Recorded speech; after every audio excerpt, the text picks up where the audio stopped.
There she stood, with a bugle in her hand, a microphone in front of her and all of Charlotte Motor Speedway watching. Staff Sergeant Nicole Daley wasn't new to this. She's been a trumpet player for 23 years, and a solo bugler in the Army for about 7. She estimates she's played taps 100 to 120 times.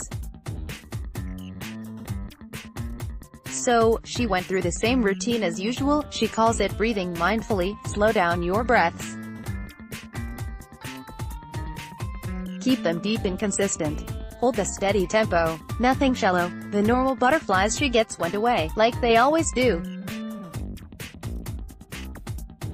Daley angled her bugle toward the microphone and, on this Sunday evening, ahead of the Coca-Cola 600, began to play taps. Day is done, gone the sun, from the lake, from the hills, from the sky.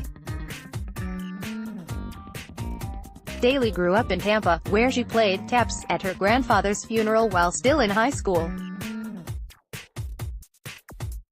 She went to college at the nearby University of South Florida, where she earned a Bachelor's of Music and Performance and a Bachelor's of Science in Music Education.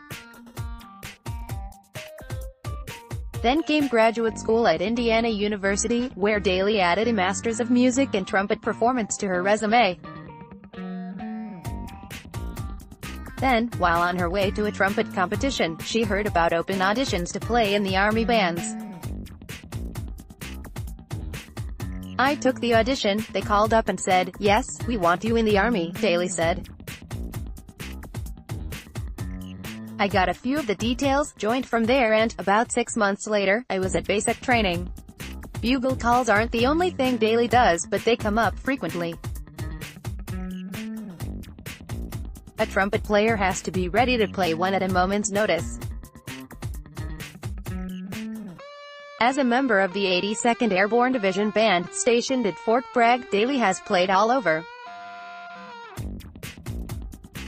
Last year, she even performed at a few D-Day ceremonies in France, with World War II veterans in attendance.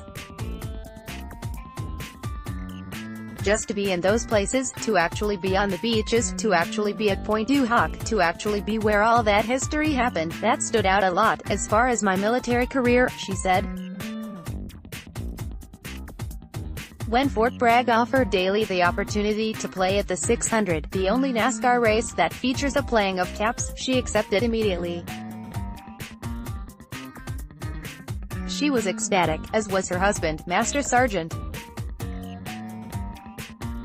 Ryan Mullen. He was a member of the 1st Battalion of the 75th Ranger Regiment, who deployed on Christmas Day after the 9/11 attacks. After he was out, Mullen used the GI Bill to go to school for music studies and enter the Army bands. After a stint in Hawaii, he made his way to Fort Bragg. Now, he serves as a drummer in the 82nd Band alongside his wife, whom he met when they were both stationed at Fort Bragg, in Fayetteville, earlier in their careers. Although he was still home at Fort Bragg on Sunday night, Mullen made sure to find the channel and set an alarm to watch his wife on live TV. The rest of her family in Florida watched as well, as Daley, preceded by a presentation of Colors, a bagpipe rendition of Amazing Grace, and a 21-gun salute, performed. "It's super humbling to realize I'm the one playing taps," Daley said a few hours before she took the stage. "That is the signifier of the last honors for our fallen soldiers and airmen and Marines and sailors. As exciting as it is, it's also very humbling, and something I have to keep and take and hold. It was almost over now." As the crowd watched in silence, and military members rendered salute, Daley held the final note before bringing the bugle call to an end. "All is well, safely rest, God is nigh." Daley then lowered the instrument to her side, listened to the national anthem and exited the stage. She was back off to Fort Bragg. But she won't forget this moment anytime soon.